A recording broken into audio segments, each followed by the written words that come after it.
Bom dia. Hoje, o segredo para um novo coração. Sabe, pessoas de todos os tipos estavam ali. E muitos curiosos vinham também por causa da multidão.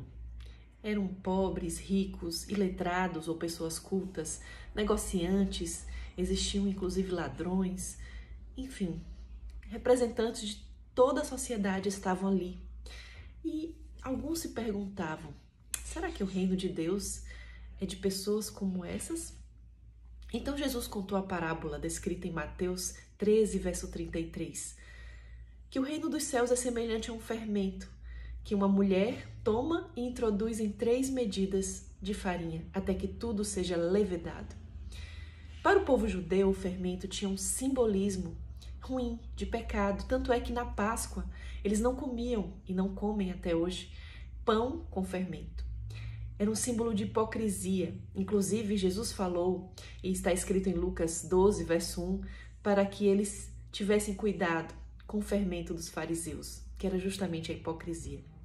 Mas Jesus usou essa parábola para ilustrar o reino de Deus porque, assim como o fermento, ele tem a capacidade de assimilar toda a massa e fazer ela crescer, assim também é o poder assimilador da graça de Deus através do Espírito Santo.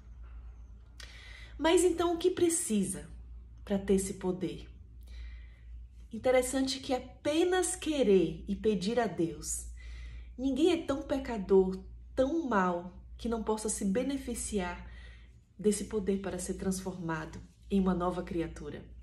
Qualquer pessoa que se submete ao poder do Espírito Santo, acontece algo maravilhoso. É um princípio novo de vida que é implantado. E o Criador deseja que a perdida imagem de Deus seja restaurada na humanidade. Mas ele não força ninguém. Ele respeita a decisão de cada pessoa. Sabe, ninguém pode se transformar. E aqui existe algo que muitos não sabem. E se esforçam para serem pessoas boas, para obedecer a Deus. E o resultado é frustração. Não consegue obedecer e não sabe o porquê. A mudança precisa acontecer de dentro para fora. O fermento é algo que é introduzido na massa. Assim também a graça de Deus precisa ser recebida pelo pecador antes dele ser transformado, apto para o reino da glória. E para fazer de um filho degradado em um cidadão celestial, não adianta toda a cultura e educação do mundo, porque vai fracassar. Só é possível através da mudança que o Espírito Santo faz. A Bíblia fala de um grupo bem-aventurado que significa feliz. Mas o que é esse grupo? O que eles têm de precioso? Veja em Salmo 119, dos versos 1 a 5. Bem-aventurados os que trilham caminhos retos e andam na lei do Senhor. Bem-aventurados que guardam os seus testemunhos e o buscam de todo o coração. E não praticam iniquidade, mas andam em seus caminhos. Tu ordenaste os teus mandamentos para que diligentemente os observássemos. Tomara que os meus caminhos sejam dirigidos de maneira a poder eu observar os teus estatutos, para fazer parte desse grupo que nós encontramos em Salmo 119, o que é necessário? Total rendição ao Espírito Santo de Deus. Desculpa. Sabe, não basta o conhecimento da verdade. Se fosse assim, Jesus não teria falado com Nicodemos, ele era mestre em Israel. E Jesus falou para Nicodemos, necessário é nascer de novo. Jesus pediu a Nicodemos, ou melhor, orientou Nicodemos que ele precisava nascer da água e do Espírito. E você pode encontrar isso em João capítulo 3. Muitos se batizam na água, mas poucos sentem a necessidade do batismo diário do Espírito Santo. E a grande verdade é que o batismo deve ser diário. Olha, veja esse texto interessante na página 44 do livro Parábolas de Jesus. Frequentemente surge a questão, por que, pois, há tantos pretensos crentes na palavra de Deus, nos quais não se vê uma reforma na linguagem, no espírito e no caráter? Por que há tantos que não podem sofrer oposição a seus propósitos e planos que manifestam um temperamento não santificado? E cujas palavras são rudes, insultuosas e apaixonadas? Vê-se em sua vida o mesmo amor próprio, a mesma condescendência egoísta, a mesma índole e linguagem precipitada. vistos na vida do mundano. Há o mesmo orgulho sensitivo, a mesma entrega ao pendor natural, a mesma perversidade de caráter, como se a verdade lhes fosse inteiramente desconhecida. A razão é que não são convertidos, não esconderam no coração o fermento da verdade, não teve ele oportunidade de realizar sua obra. Suas tendências naturais e cultivadas para o mal não foram subjugadas a seu poder transformador. A vida dessas pessoas revela a ausência da graça de Cristo, uma descrença em seu poder de regenerar o caráter. Que triste, não? E o pior, dão mau testemunho do poder de Deus. O que falta é tempo de qualidade na presença do Altíssimo a cada amanhecer. É a entrega total do eu, é o estudo das Escrituras com oração.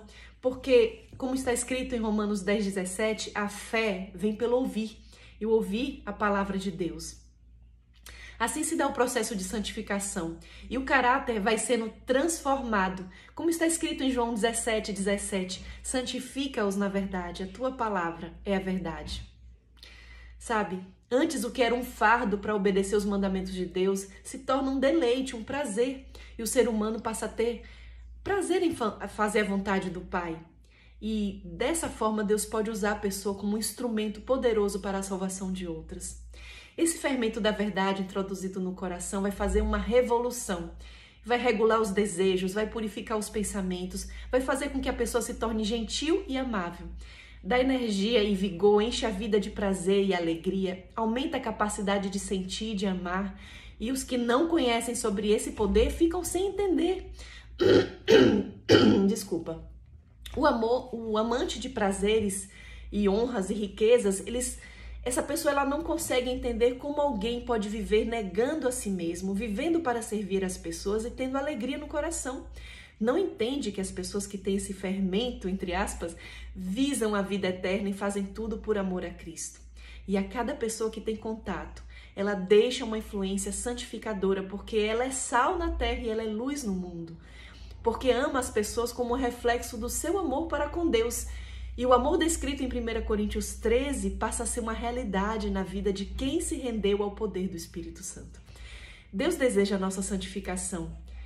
Olha esse verso que está em 1 Pedro 1, versos 15 e 16. Mas como é santo aquele que vos chamou, sede vós também santos em toda a vossa maneira de viver, porquanto está escrito, sede santos, porque eu sou santo.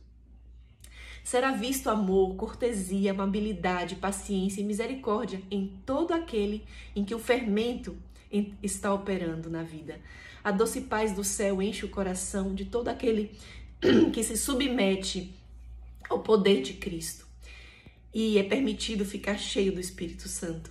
Por isso se chama novo nascimento, do áspero ao polido, do rude ao gentil, do egoísta agora ao generoso, de corrupto a purificado, porque foi lavado no sangue do Cordeiro, e passa a viver em harmonia com Deus, passa a se tornar participante da divindade, e assim Cristo é honrado na excelência e perfeição do caráter. Esse é o desejo de Deus para todo aquele que o serve, que busca fazer a vontade, mas muitas vezes não consegue, não entende o porquê. Falta uma rendição total, falta a presença do Espírito Santo diariamente. Morrer para o eu é o segredo do verdadeiro cristão. Que Deus nos ajude nesse dia a sermos restaurados à imagem dele, a nos santificar a cada dia. Esse é o meu desejo, um grande abraço, um feliz sábado.